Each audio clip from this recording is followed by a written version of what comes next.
The area I'm primarily focusing on here today, and to try to give you a skill set that you can maybe take back and work with each other on, is this chronic trauma. And this is when you have multiple recurring or long-lasting abuse or neglect, other issues that are impacting your ability to interact with the world.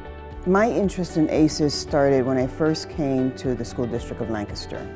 And I was doing some research, looking at the data, and noticed that we had an inordinate amount of suspensions. And wondering, why are we suspending so many students and the same students over and over and over again? Trauma has a huge impact on education. So when we're looking at the student as a human being, as the whole child, we need to look at all factors that influence that student's education. We have to also look inside that invisible backpack that they bring with them each and every day to see if we can help the students not to carry the burdens of that so heavy. Because we understand from a neurological perspective that if the brain is in that fight or flight response where trauma brings them to, that they're not able to learn in those situations. But a shift in focus away from what is wrong with students and what happened to students is where we start. And that's an easy thing to do. That's a mindset thing. Our families are dealing with homelessness. They are dealing with drug addictions. They're dealing with poverty. They're dealing with splintered family dynamics. And of course, incarceration. Sometimes there's one parent and they're working with the other parent who's incarcerated. So that's making it even more challenging for them to support their child at school. It was kind of a rarity to have a student or a child who was dealing with a parent who was addicted. Now we have that, across the board, kindergarten through 12th grade. When a parent goes to prison, children experience a host of difficulties and traumas. And oftentimes those children get overlooked or misunderstood. And yet their behaviors really do make sense once we get under there and find out what's happening for the child. We need to have tangible skills that we teach kids. Social emotional learning is really important.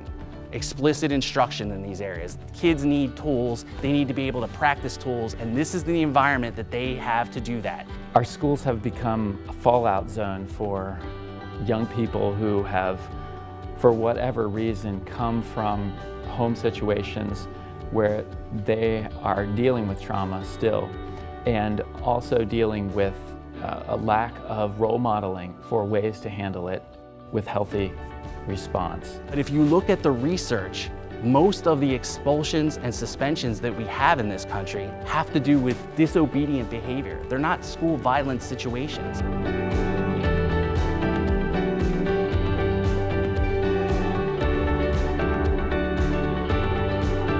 So we've fallen back on that, I think, to the disservice of both our students and to our society.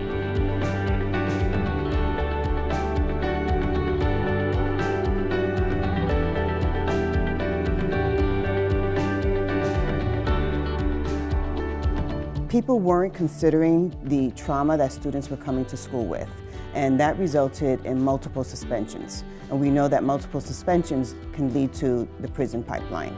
The most pivotal change has been training a team from every school in the middle and high school level to address restorative circles, to allow students to restore themselves with their teachers. I really want to take a look at restorative practice because this is the area that I'm really focused on and really excited about right now.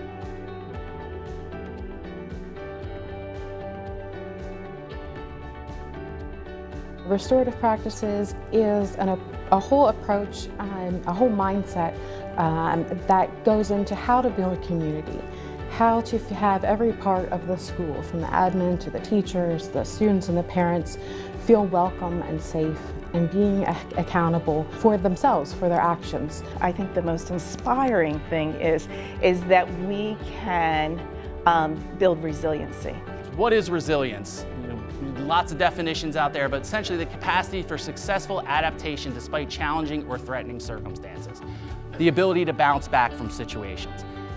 Again, it's not innate. It's not something we're just born with. We have There are skills that go into being resilient. So our survey not only looked at the original 10 questions of the ACEs scale, but we also created a resiliency scale for our students to take.